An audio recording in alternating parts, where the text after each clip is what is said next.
ama kwa nini tulikombolewa. Bwana Yesu asifiwe. First King chapter 5 verse 1 to 5.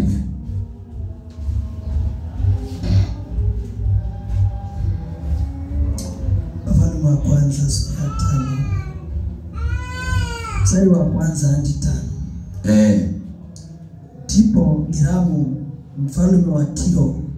Ndipo Hiramu mfalme wa Tiro akawatuma watumishi wake kwa Sulemani. Akawatuma watumishi wake kwa Sulemani. Kwani alikuwa amesikia ya kwamba wamemtia mafuta awe mfalme. Mahali pa baba yake.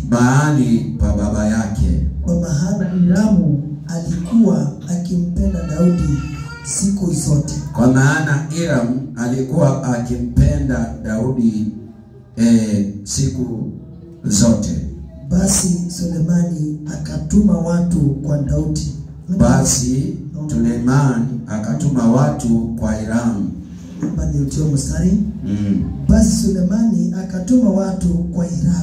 Basi Sulemani akatuma watu kwa Hiramu.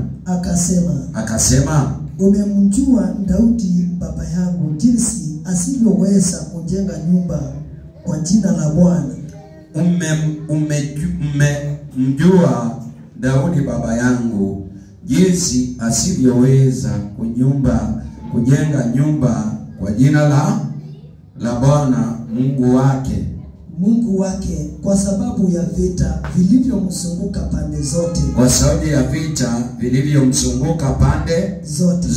Hata Bwana alipowatia watu chini ya nyayo zake.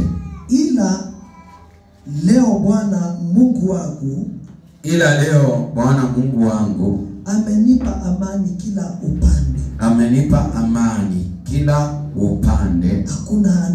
Hakuna adui wala tukio mbaya.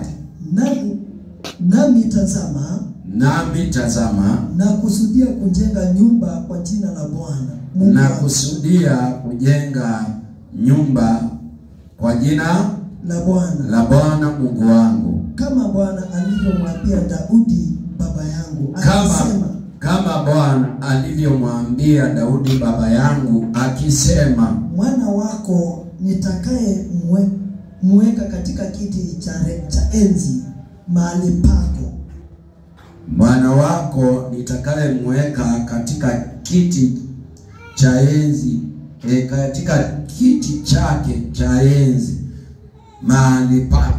Ndiye atakayejenga nyumba kwa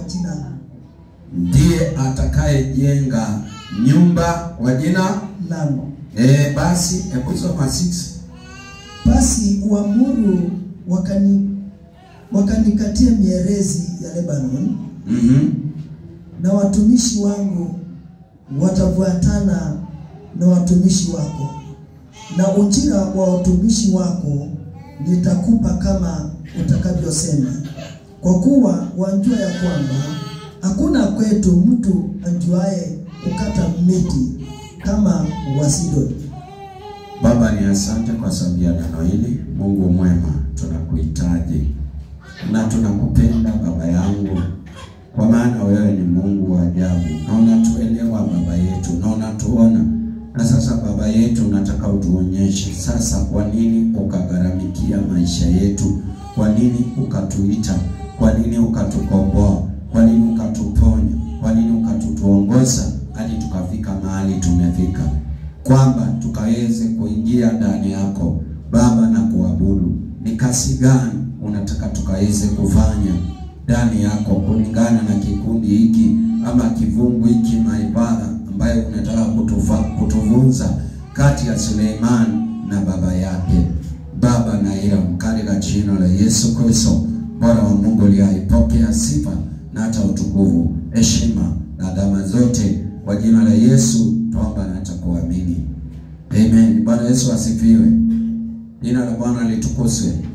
Ni ujumbe ambaye Mungu alinipa tarehe 11 mwezi wa 4 2024. Ni mingi nimepita ili nikaweze kuingia hii, na nilipokuwa nasoma neno la Mungu niliona ni kwa sababu gani mimi ama wewe Mungu ametuinua. Bwana Yesu asifiwe. Jina la Bwana litukuzwe. Manake kama vile Suleiman alikuwa na sababu ya kuinuliwa na Bwana, nawe pia uko na sababu ya kuinuliwa. Kama vile Suleimani alivyotiwa mafuta na Bwana, kama vile Suleimani Mungu alikuwa na sababu naye kumwokoa, kumlinda katika siku zake zote, hadi akafikia kuwa mfalme. Bwana Yesu asifiwe. Haleluya. Hata mimi na hata wewe tuko na sababu ya kuitwa ama kuingia katika ufalme huu.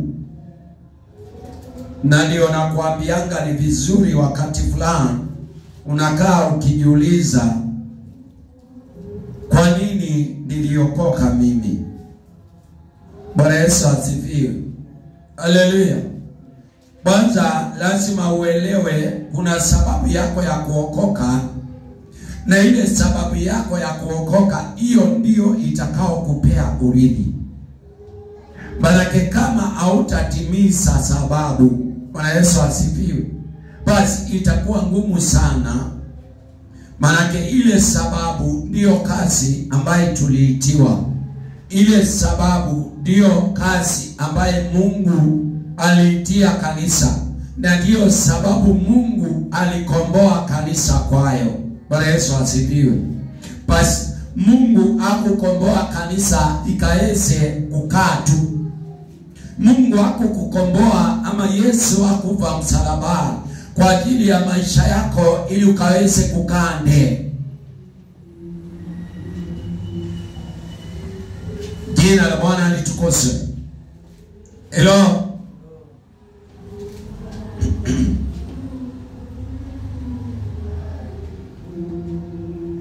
Kwa hivyo kulingana na ujumbe huu, nataka kila mtu anipe masikio. Kulingana na Suleiman, manake Suleimani ametuambia sababu yake ya kuinuliwa na Mungu si kwa sababu ya kitu kingine. Bwana Yesu asifiwe.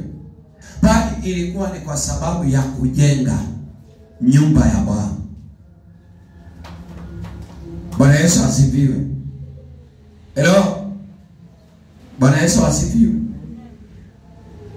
Nami nawe tumeitwa kujenga zaidi misingi iliyoanzishwa na Yesu, ama kupanua zaidi kama vile Suleiman,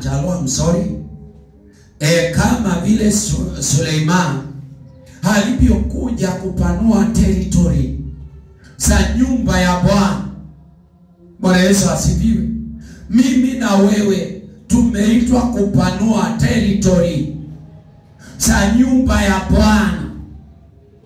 Na hapo sasa ndio kuna kisungumkuti katika watakatifu ama watu wanaojidanganya wameokoka. Bwana Yesu asifiwe. Baraka mtu anapookoka leo, wakati nimeokoka ama wakati umeokoka, wewe unakuja kujenga hema yako. Mimi nakuja kujenga hema yangu. Ama nakuja kuvaidisha maisha yangu, si kuvaidisha mbingu. Bwana Yesu asifiwe. Na ndio maana leo watu wengi ama Wakristo tuliokoka, mwanadamu anapokaa katika wokovu kwa muda fulani, na aone hajabarikiwa, huyo mwanadamu ana haja tena na wokovu, kwa sababu lengo lake lilikuwa abarikiwe. Bwana Yesu asifiwe. Hajalenga ile lengo la Bwana, hataki kutimiza ile ahadi. Hapo ndipo wanadamu wanaangukia, pale ndipo watu wanapotezea njia ama mwelekeo. Hello? Bwana Yesu asifiwe. Kwa hivyo ni lazima ukaelewe, na ni lazima nikaelewe. Kama vile Sulemani aliitwa ama alitiwa mafuta, si kwa sababu ya maisha yake akabarikiwe, si kwa sababu ya biashara zake zikapanuke. Bwana Yesu asifiwe. Jina la Bwana litukuzwe. Lakini yeye halielewa sababu yake. Na kile kinafanya watu wakakose kuelewa ni kwa kutoambiwa. Barake Mungu alipomwambia baba yake Daudi, siye atakaye jenga nyumba kwa jina la Bwana, alimwambia ni mwana wako atakaye toka katika babu zako, yule nitakaye muinua na nikubukalishe katika kiti chako cha enzi, huyo ndiye atakaye. Bwana Yesu asifiwe. Nijengea ile nyumba. Sema amen. Na hii ndio inafanya watu wengi tumeanguka katika wokovu. Barake hatuelewi sababu zetu. Ninamshukuru mtumishi wa Mungu Mfalme Daudi, kwa maana mtoto wake alivyokuwa alimshauri na akamwelezea sababu yake Mungu kwenda kumfanya kuwa mfalme katikati ya wanawake. Bwana Yesu asifiwe. Na akamwambia kusudi lako kuwa mfalme unaenda kutimiza kasi ahadi moja, kujenga nyumba kwa jina la Bwana. Bwana Yesu asifiwe. Jina la Bwana litukuzwe. Daudi ni mfalme, naye mfalme wetu ni Yesu. Haleluya. Na kizazi chake ni kanisa. Haleluya. Bwana Yesu asifiwe. Na kama vile kizazi cha Daudi kilikuja kujenga nyumba kwa jina la Bwana Yesu Kristo. Bwana Yesu asifiwe. Vile vile nacho kizazi cha Yesu. Baraka Biblia inasema huyo Daudi ndiye alikuwa anatimiza, amekuja kutimiza pamoja na kizazi chake ahadi zote za Bwana. Bwana Yesu asifiwe. Jina la Bwana litukuzwe. Ndio maana unaona aliyetoka katika upavu, aliyetoka wa kwanza katika kizazi cha Daudi kuwa mfalme, alifocus na ile kazi na ile ahadi baba yake alipewa na Bwana. Jina la Bwana litukuzwe. Lakini aliyetoka katika upavu wa Yesu, ambaye ni kanisa, haelewi ahadi, haelewi sababu yake kuzaliwa ni nini na Yesu. Bwana Yesu asifiwe. Jina la Bwana litukuzwe.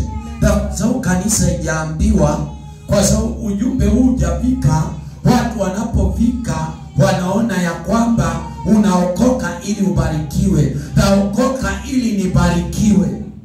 Baraka za dunia hii, maisha yangu nikae maisha mazuri, maisha yako ukae maisha mazuri. Kwanza Daudi hajakaa maisha mazuri. Bwana Yesu asifiwe. Jina la Bwana litukuzwe. Kwa hivyo naleta ujumbe huu kwako na kwangu, tuelewe ya kwamba focus wa ministry, hawana maisha mema, wanang'ang'ana sana, vita kila wakati, bangaiko kila wakati, kukosa kila wakati, amani haiko. Bwana Yesu asifiwe. Ndio maana unapata tunang'ang'ana sana. Ndio maana unapata tunajaribu kuendea watu, wale watu zile dhambi zimewafunga, zinapigana nasi usiku na mchana. Bwana Yesu asifiwe. Kwa hivyo uliitwa ili kujenga ama kupanua misingi ya Ukristo. Lakini leo watu hawapanui misingi ya kanisa. Watu hawapanui misingi ya Kristo. Kazi ya Kristo hakuna anaye focus nayo. Kwa sababu nikiokoka, kwanza nitashughulikia maisha yangu. Nitaangalia madhabahu za kwetu, niangalie laana za kwetu, niangalie kwa nini hatubarikiwi, niangalie vifungo vya kwetu. Bwana Yesu asifiwe. Bwana Yesu asifiwe.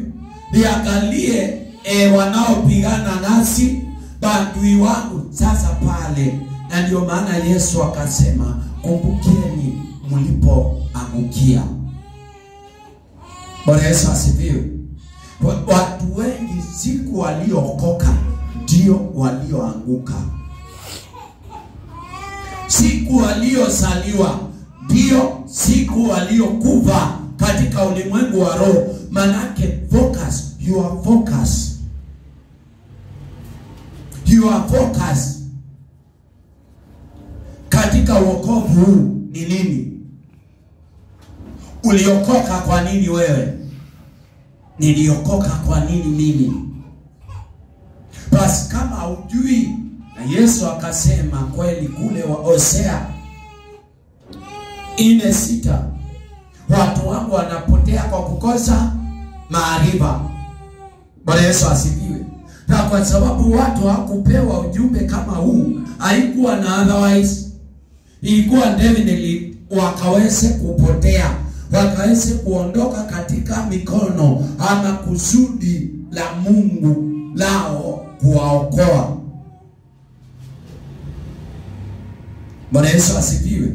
Ndio maana kwa kutojua watu walikimbia kwa misingi yao, watu walikimbia kwa mapepo, watu walikimbia kwa maandui, watu walikimbia kwa wachawi, kwa waganga. Bwana Yesu asifiwe. Tukapoteza mwelekeo.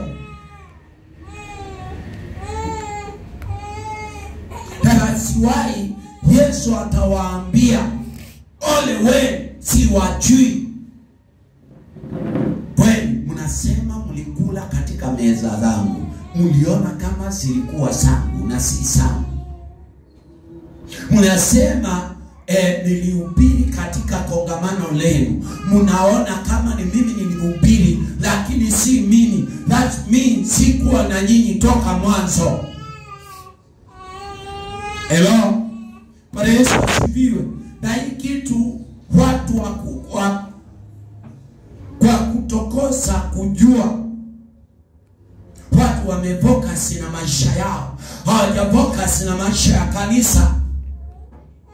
Wachungaji wamefocus na maisha ya watu kubarikiwa, hawajafocus na mioyo ya watu ikaelewe kupanda ama kuweka sababu ya Bwana kuokoa kanisa ndani ya mioyo yao.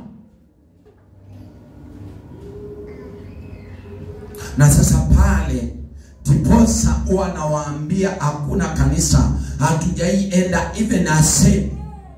Kwa sababu ulipookoka uliambiwa leo naona ukibarikiwa. Haleluya. Ulionyeshwa baraka za mwili, ulionyeshwa maploti za mchanga, ulionyeshwa urithi mzuri wa dunia hii. Wengine walionyeshwa maadui, wengine walionyeshwa mapepo, wengine walionyeshwa madhabahu na misingi ya uchawi na uganga. kukosa kufocus, kujenga ama kupanua ama kuendeleza kazi ya Yesu Kristo, baba yetu, mfalme wetu. Hello. Bwana Yesu asifiwe. Jina la Bwana litukuzwe. Kwa hivyo je, mimi na wewe tuna focus na nini? Je, una focus na maisha yako? Umepotea. Je, na focus na maisha yangu? Nimepotea. Mahitaji yangu ninapo focus nayo, nimepotea. Maana kusudi la Mungu ni kujenga nyumba kwa jina la Bwana.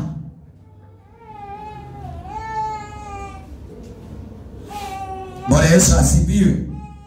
Haleluya. Na ndio maana Biblia inasema wakati wa mwisho manabii wa uongo watajaa duniani. Wakati wa mwisho manabii wa uongo watajaa duniani. Manake wachungaji leo wanafunza unabii ama misingi isiyo ya Kristo. Na unapofunzwa msingi usio halali, unajua unafuata. Bwana Yesu asifiwe. Ninafuata huo msingi, ninaujenga huo msingi. Sasa inakuwa kilio wakati mwanadamu ameaga, ameondoka katika dunia hii na kukaribia ile mbingu. Hello. Bwana Yesu asifiwe. Anaenda anapata haja. Kumbe mimi hata sikuwahi fanya hata kazi moja ambaye niliokoka kwa ajili yake, ambaye Bwana aliniitia. Ndio maana Yesu akasema kutakuwa na kilio na kusanga meno. Bwana Yesu asifiwe. Jina la Bwana litukuzwe. Kama Wakristo tunajua vyema Yesu Kristo mwana wa Mungu alifia dhambi na mauti. Lakini sisi tunarudia zile Yesu alisomalizana nazo, badala ya kupanua zaidi hiyo misingi yake. Jina la Bwana litukuzwe. Bwana Yesu asifiwe. Yesu pale msalabani alikuwa anamalizana na dhambi na mauti. Lakini leo sisi tuna focus na zile Yesu alifanya, ni kana kwamba Yesu hajaifanya chochote, ni kana kwamba Yesu hajaivia dhambi, ni kana kwamba Yesu hajaiondoa mauti katika kanisa. So ndio maana nasema watu hawajaenda ama kanisa haijaenda hatua hata moja, kwa sababu zile Yesu alifanya tunakuja kuzifanya kana kwamba Yesu mwenyewe hakuna kazi amefanya. Lakini Suleiman yeye anaelewa kazi ya baba yake ilikuwa ni kumalizana na maadui. Bwana Yesu asifiwe. Bwana Yesu asifiwe. Tunasikia ilikuwa ni kumalizana na maadui katika kila eneo. Jina la Bwana litukuzwe. Dai wakati aliinuliwa alipata mambo ni shwari ama shwari. Bwana Yesu asifiwe.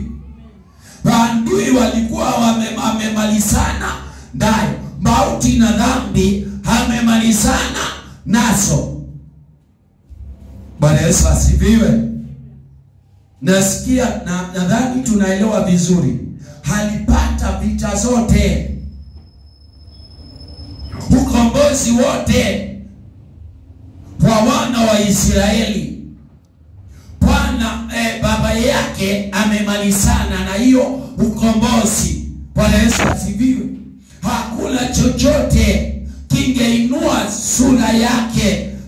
sauti yake ama silaha kuelekea wana wa Israeli. Bwana Yesu asifiwe. Jina la Bwana litukuzwe. Lakini kazi iliyobakia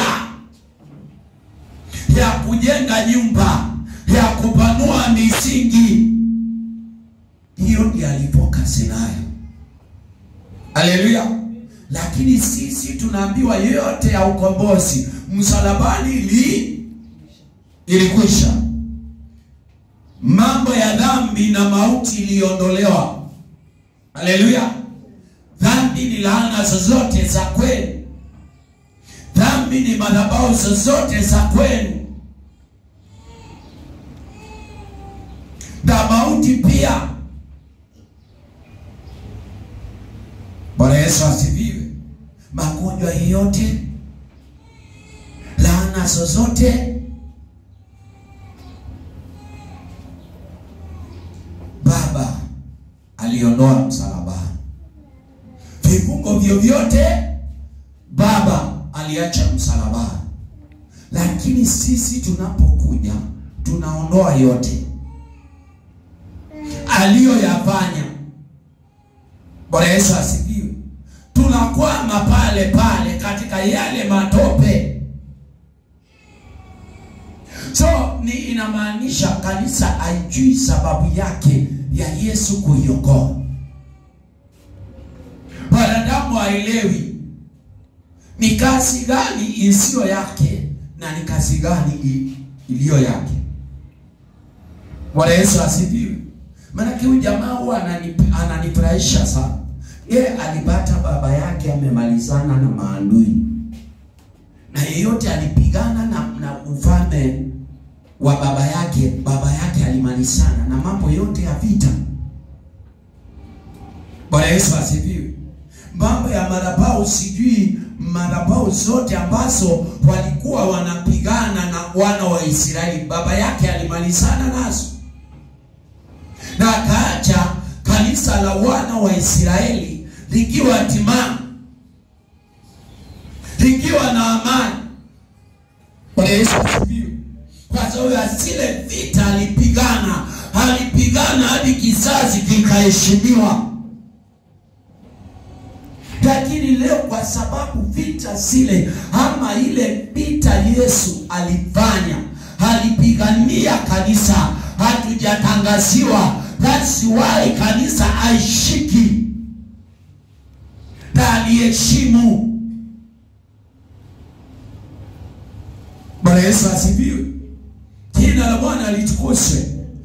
Yani tumeacha, tunayarudia yale matapiko. Na Yesu akasema mbwa ametapika matapiko na ameyafanya nini? Ameyarudia. Yesu alitapika kila uovu wote, kila takataka zote, kila mauaji yote, kila laana zote. Lakini sisi wenyewe kanisa la Bwana tukaenda kulamba. Na shukuru Mungu kwa sababu ya Suleiman. Hakuyaenda kuyalamba, hakuyaenda kuyakula, hakuenda kuondoa kazi ya baba yake, bali alienda kupanua, alienda kuchukulia yale mahali alifikisha, alienda kupanua territory. Bwana Yesu asifiwe. Lakini leo kanisa tunapomoa territory, Wakristo tunapomoa territory pasipo kujua.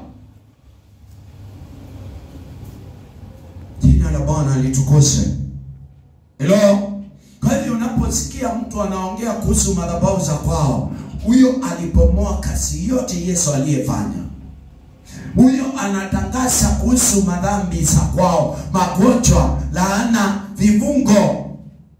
Madhabahu za kwao haelewi ni yapi Yesu alifanya na aliyaondoa yeye mwenyewe, anang'ang'ana nayo. Bwana Yesu asifiwe. Lakini Suleiman, Mungu akubariki, manake ulielewa kazi ulioitiwa katika dunia hii na ukafocus na hiyo kanisa, ningeliomba na ningeambia Mungu sana hafungue watu macho wakaelewe sababu ya kanisa ni nini, sababu yetu kuokoka ni nini, sababu yetu kuitwa ni nini.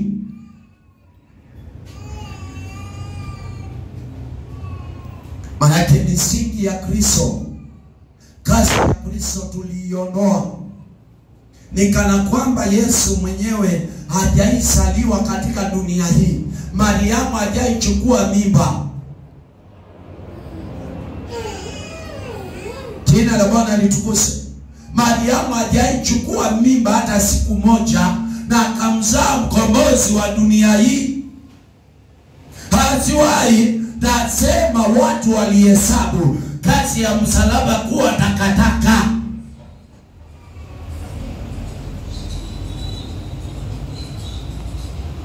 Bwana Yesu asifiwe. Jina la Bwana litukuzwe. Na vile tulikataa kazi ya msalaba, tukajifanya ya kwamba haikufanyika, siku ya mwisho tutakataliwa.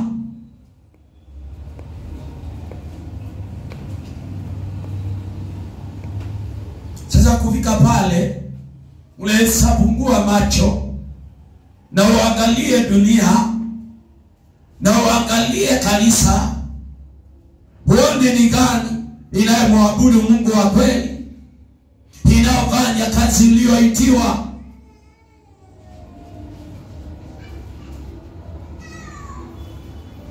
Baraka Yesu yale alipigana naye, ndio tunapigana naye leo. Yesu yale aliweka misingi, tuliyabomoa, tunang'ang'ana nayo na hatutaiweza, kwa maana haikuwa kazi yetu.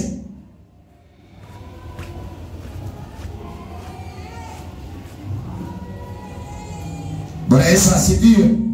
Lakini Suleiman mwana wa Daudi alijua, alielewa kazi yake ambayo ndio Mungu alimuitia kufanya. Yeye akugusa chenye baba yake aligusa, akudharau kazi ya baba yake, hakugusa kazi ya baba yake. Bwana Yesu asifiwe. Hakuna hata jiwe moja baba yake alisimamisha, aling'oa. Lakini yule wa kanisa leo, kila jiwe iliyosimamishwa na Yesu tulipomoa. Bwana Yesu asifiwe. Jina la Bwana litukuzwe. Hello. Jina la Bwana litukuzwe. Amen. Kwa hivyo wapendwa, mimi ninapoangalia kanisa la leo, nasikia kulilia kanisa kwa jumbe kama huu. Ninaposikia na ninapoangalia vile watu wanaamuka, vile watu wanalala hawalali, wanakosa usingizi kwa kupigana na misingi, kwa kubomoa misingi, kwa kuharibu mijengo Yesu aliyejenga ili kanisa ikasimame juu. Yesu alilea foundation. Foundation haina kilio, foundation haina maandui, foundation haina malaana, foundation haina vibungo. Tukakuja tukaona ile foundation Yesu aliweka ina maandui, ina laana, ina vifungo, iko na madhabahu. Samueli. Bwana Yesu asifiwe. Na ndio maana nikawaambia sababu za Yesu kukawia kuja duniani, maana anaangalia kanisa ijafanya kazi yake, anagojea ile kanisa itakayosimama na kuelewa kazi ambaye aliachia. Anatazama ni yupi atakaye kufunguka macho na kawe kama Suleiman, akaendeleze kazi, akaendeleze mahali baba yake aliacha.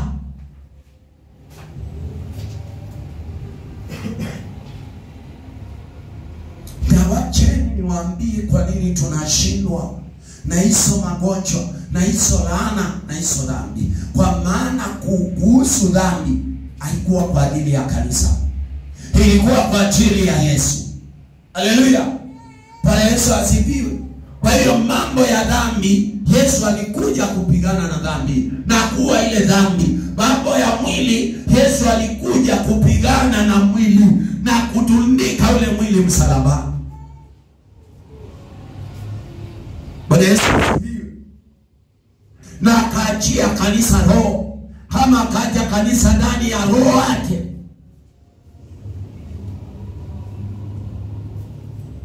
Jina la Bwana litukuzwe. Hello. Sasa ninataka tuone ni yupi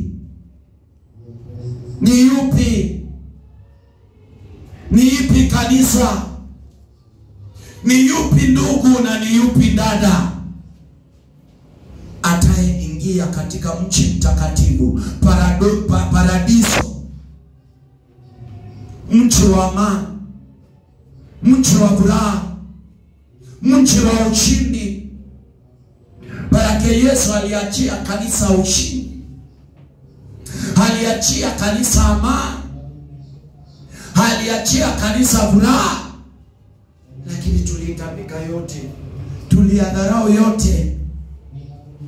Na that's why nikawaletea ibada za hema ya kwanza na hema ya pili. Bwana Yesu asifiwe. Ndio nasema kama Wakristo tunajua vyema Yesu Kristo mwana wa Mungu alivia dhambi na mauti. Kama vile baba wa Suleimani alipigana na uadui wote, dhambi zote, vita zote ambazo kanisa ilikuwa inapigana nayo, Mungu aliweka uwezo katika mikono ya Daudi. Haleluya. Akamalizana nayo kabisa, na akaharibu misingi yote ya vita. Nasi kama kanisa ni lazima tuelewe mambo ya vita ya mwili huu Yesu alipigana nayo. Iwe ni malaana za kweli, Yesu alimalizana. Na wakati damu yake, wakati uliokoka na ukaambia Bwana, nipute katika kitabu cha mauti, uniandike katika kitabu cha uzima, kutoka pale ungekuwa unatangaza uzima.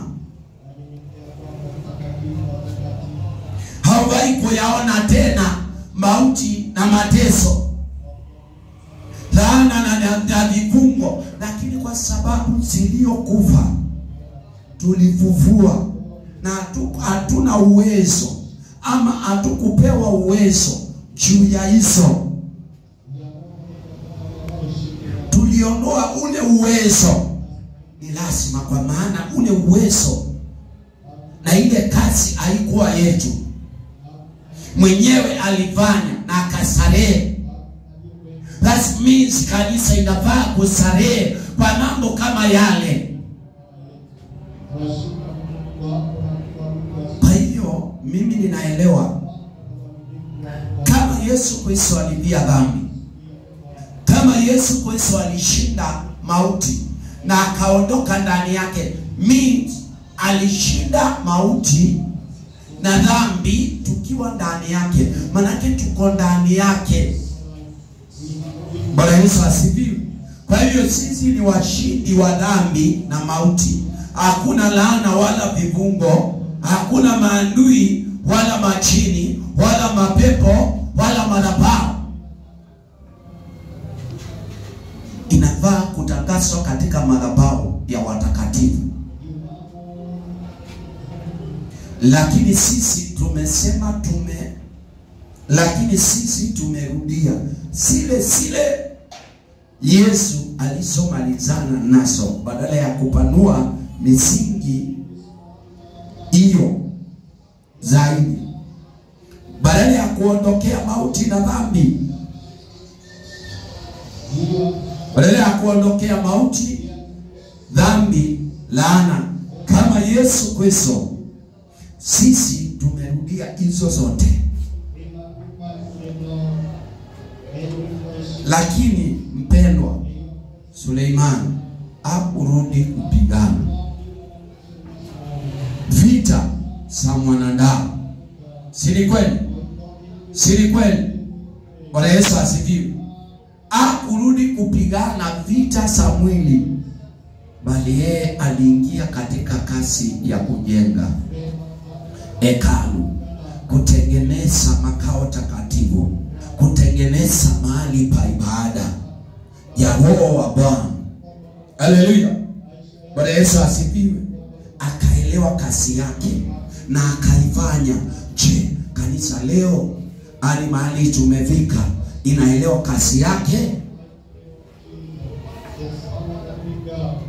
Kwa hivyo kile cha maana na cha msingi ni tusahau na maisha ya mwili huu, mahitaji ya mwili huu, mashida ya mwili huu, na tufocus kujenga hekalu takatifu ya Bwana,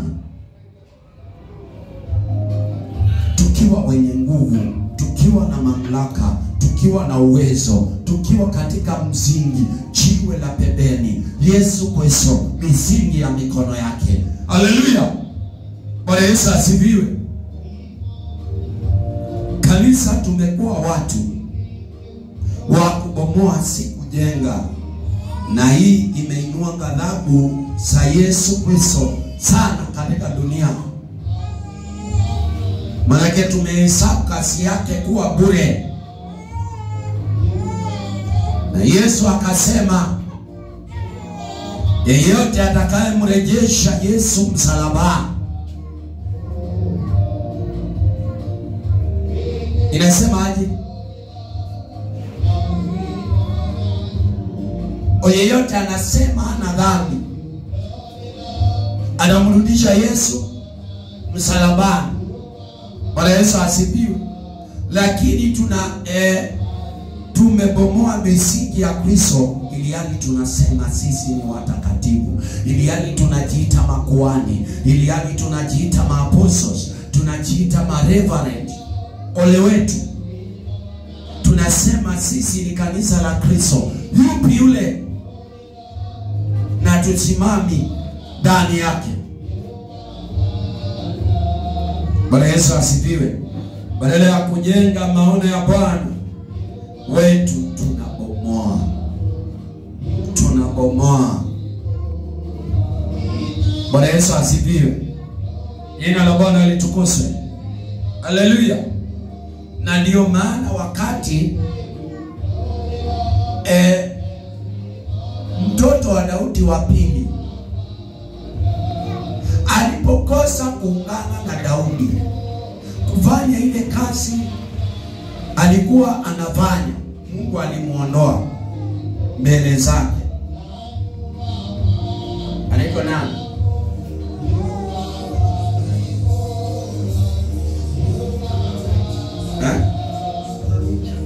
Adonija.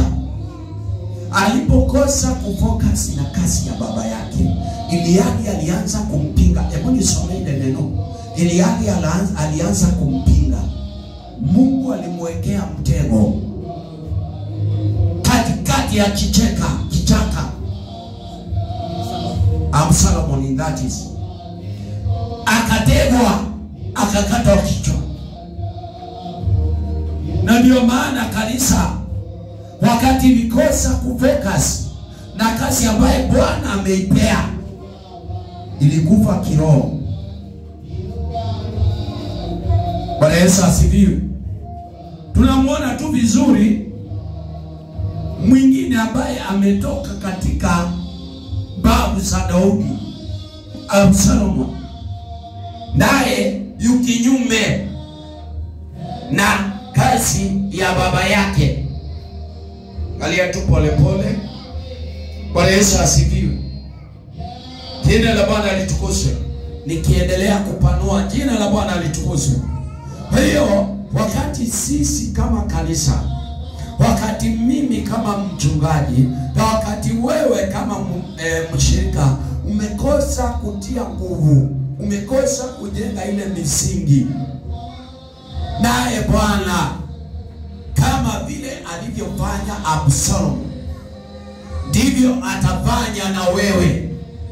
Na ndio maana kanisa leo haiko ndani ya roho, ilikufa, haionekani mbele za Bwana. Bwana Yesu asifiwe. Jina la Bwana litukuzwe. Hello. Solomon leo wakati huo alijaribu vile ataua baba yake, badala yake ndiye alikufa. Wakati huu kanisa naye ama wachungaji ama washirika, dada ama ndugu, anang'ang'ana na vile ataua kasi ya mikono ya Bwana. Yeye mwenyewe atakufa.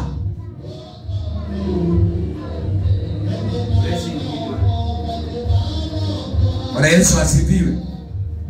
Hello. Jina la Bwana litukuzwe. Balia tu pole pole utaona. Ndio tuelewe kwa nini kanisa inakufa kiroho.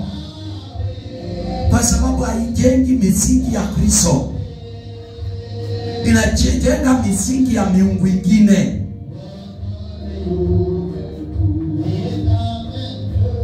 Bwana Yesu asifiwe. Jina la Bwana litukuzwe. Kwa hivyo mimi ama wewe, wakati tutaenda kinyume leo, kutoka leo, uanze kujenga misingi ingine. Uanze kujenga misingi ya madhabahu za kwenu, magonjwa za kwenu, vifungo vya kwenu, uchawi wa kwenu, maadui wako. Badala ya kasi ya Mungu ikufe, badala ya Yesu Kristo kasi yake iondoke, utaondolewa mbele za uso wa Bwana.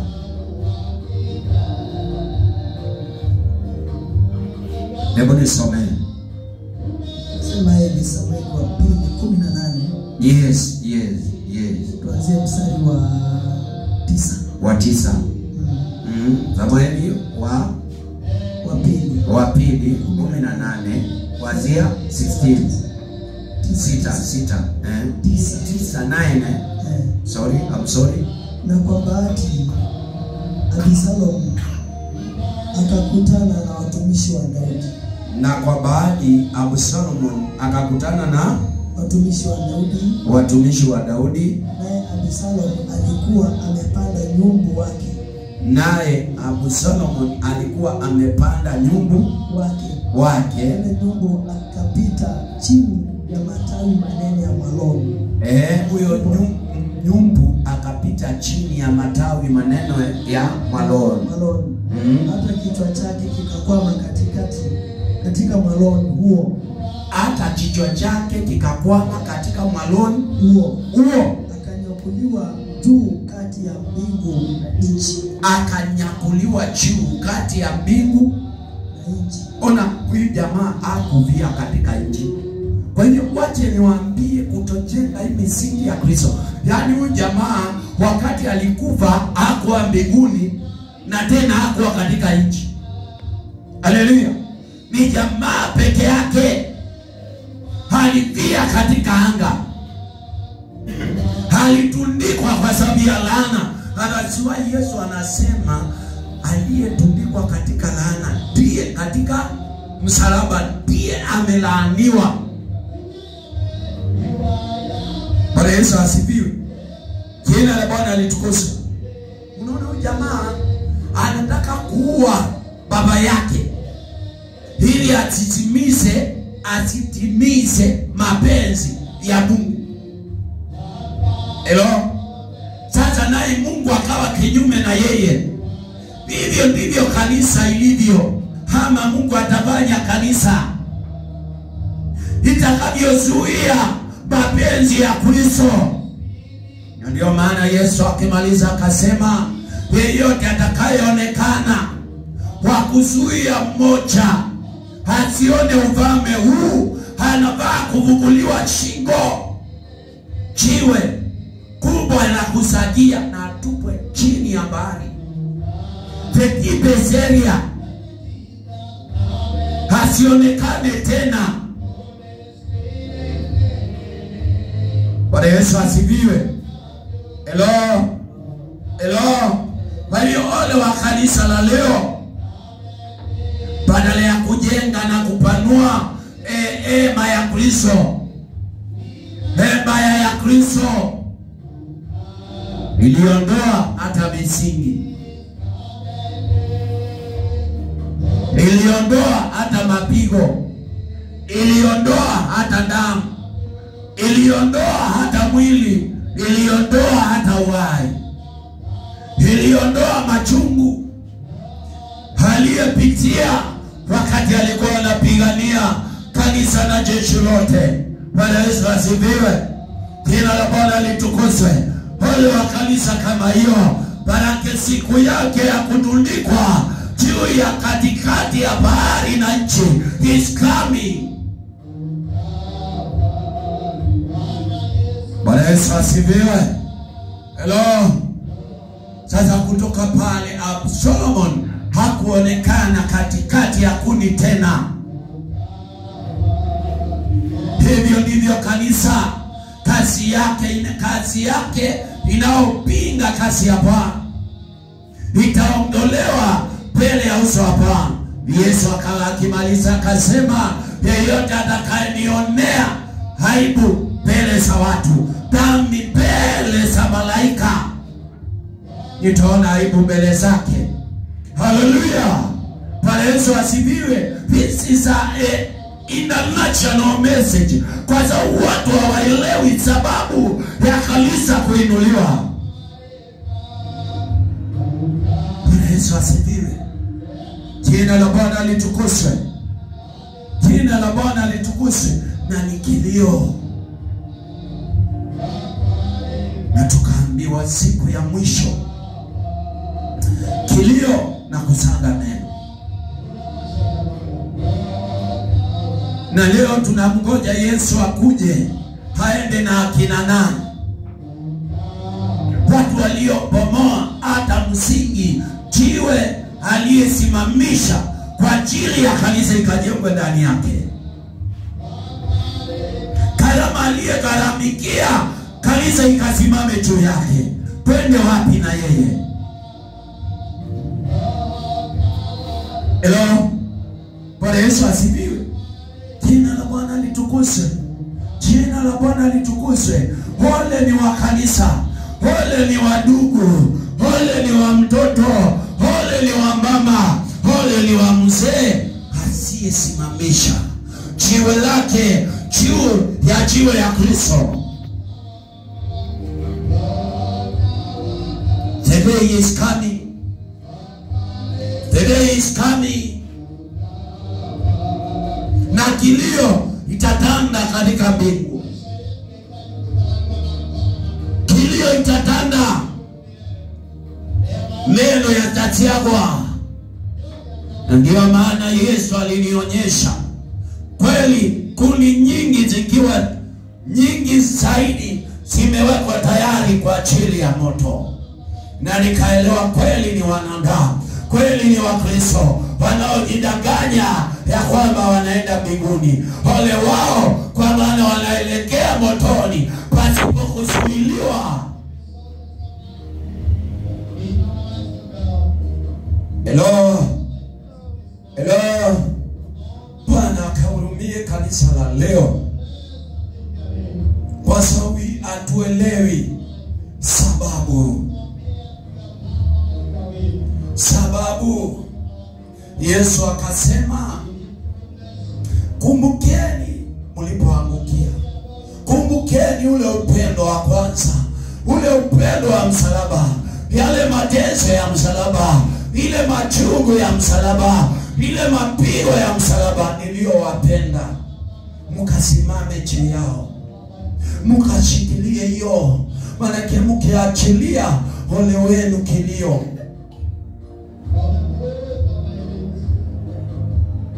Bwana Yesu asifiwe. Hello.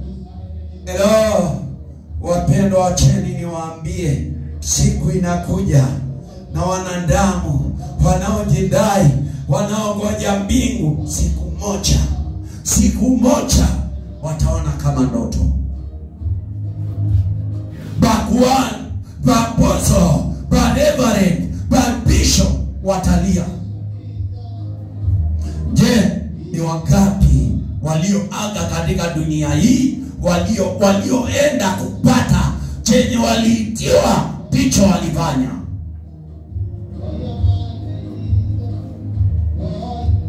Kweli na ni hakika tajiri angelikosa kuambia Ibrahimu, mtume tena duniani. Ni wangapi leo walianga, walikufa na watu wanawazika wakiwaambia tunaomba Mungu akuweke mahali pema peponi, iliali hata msingi wa mahali pema hawajaribu kutumikia hata siku moja, lakini walienda wakisema, na wanaozika mili yao wanasema ni watakatifu. Bwana Yesu asifiwe. Jina la Bwana litukuzwe. Na ukipata apostle wake, ukipata kuhani wake, anakuambia nimetuma kwako nikuambie na Bwana.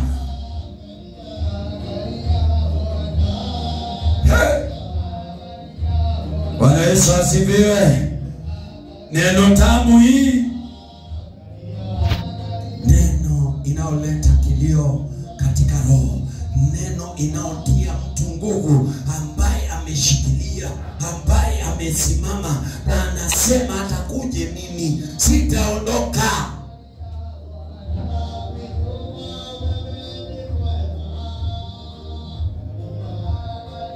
Na ndio maana anasema bila kuficha, out of 100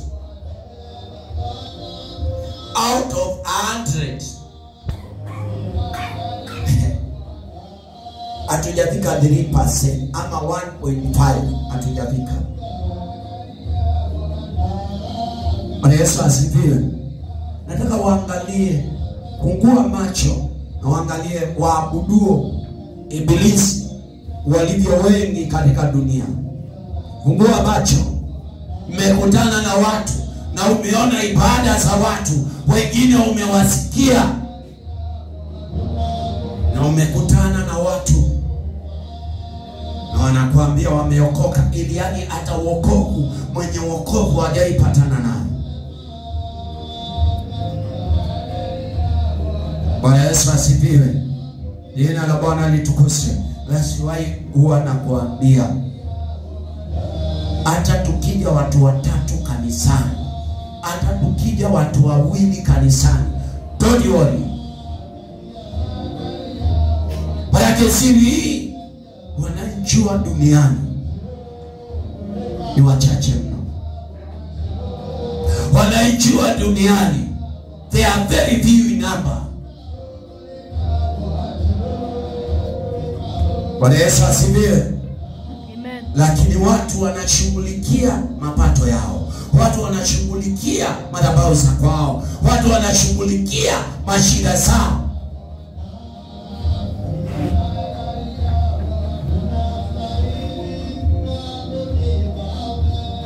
Umejiuliza kwa nini kanisa inashindwa na magonjwa? Kwa nini mapepo hayaondoki kwa watu? Kwa sababu kile mnafanya sija wakati huu, kilipitwa na wakati, na mwenye alifanya na akaondokea. Shida yenu mlifufua. Bwana Yesu asifiwe. Mungu akahurumie kanisa.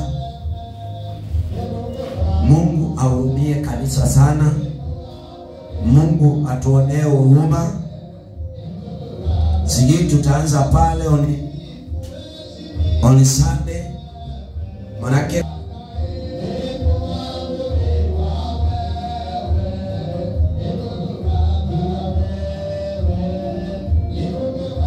tusimame kwa miguu yetu, atuambie Bwana, Naomba